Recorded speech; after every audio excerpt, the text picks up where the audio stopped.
আমি জানে আলম অপুর ওয়াইফ। হাজবেন্ডের সাথে গত 17 জুলাই থেকে আজকে পর্যন্ত যা ঘটছে আমি সেগুলোই ক্ল্যারিফাই করব, যেটা আমাকে জানে আলম অপু জানাইছে।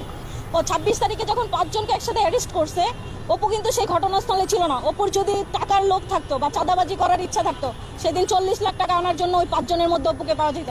এখন আপনারা বলতে পারেন যে অপুর হচ্ছে সিসিটিভি ক্যামেরা ভাইরাল হয়েছে, যে অপু হাইটা চাইলা যেতেছে, পলায়ন করতেছে, ওইটা অপু ছিল না। অপু ওই দিন ওই ঘটনাস্থলে তো দূরের কথা, ঢাকার মধ্যে ছিল না। অপু ছিল কিশোরগঞ্জ, মিঠামাইল চলে গেছিল। ও বুঝতে পারছিল যে ওকে এগুলোর মধ্যে ফাঁসানো হবে। বিএনপি নেতা ইশরাকের সঙ্গে কি সম্পর্ক সেটা তো আমি বলতে পারবো না, কিন্তু এখানে অপুকে ইউজ করে একটা দল নিজেদের স্বার্থ হাসিল করতে চাইছে কাউকে দাবানোর জন্য, এবং এটা তো সবার কাছে ক্লিয়ার। কোন দল সেটা তো আমি বলতে পারবো না, তাই না? সেটা ইশরাক ভাইয়ের বাসা, ইশরাক ভাইয়ের বাসায় তো ইশরাক ভাই থাকবে, কে থাকবে? হ্যাঁ, ইশরাক ভাইয়ের লোকজনই তাকে তুলে নিয়ে গেছে, ইশরাক ভাইয়ের বাসায় ছিল, এবং ইশরাক ভাই ডিবি পুলিশের কাছে নিউজ দিয়ে ওদেরকে ধরা গেছে। কারণ রিমান্ডে নিয়ে অপুর মুখ থেকে বারবার এই আসিফ মাহমুদ সচিব ভুইয়া নামটা আর নাহিদ ইসলাম নামটা তারা শুনতে চাইছে, যে তোমাদের পিছনে এই দুইজন আছে, যে কোনো একজনের নাম তোমাকে স্বীকার করতে হবে। সে কিন্তু 164-এ কোথাও এই দুইজন উপদেষ্টার কারণ সে বলে না।